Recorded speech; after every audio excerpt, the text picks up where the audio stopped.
1989! Oh, and real quick before we begin, the Rock and Roll Hall of Fame recently updated their website, so instead of the inductees being listed in alphabetical order by last name, they are now listed by first name. So I'll be doing the same as well, cause the original order was bugging me.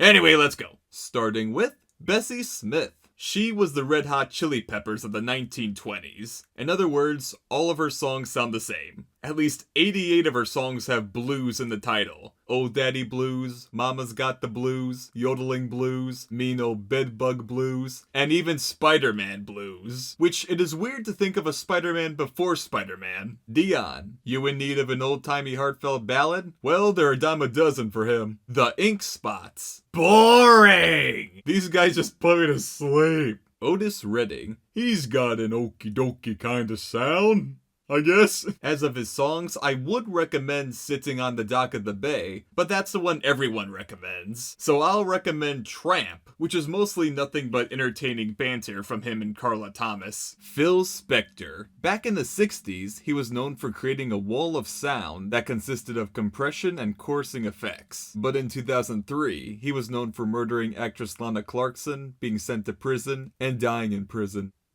Yeah.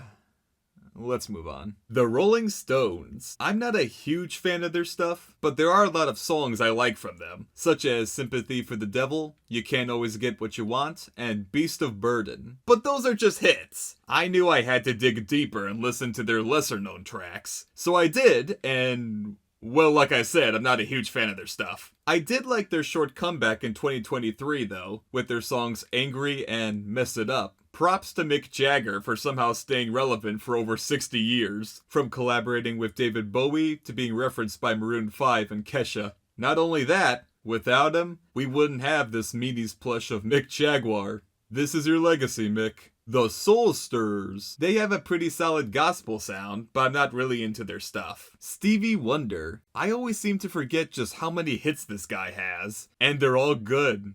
Well, most of them anyway. I spent most of my time listening to his Songs in the Key of Life album, and it was a trip. Sir Duke is my favorite of his, along with the instrumental Contusion. The Temptations. It alright?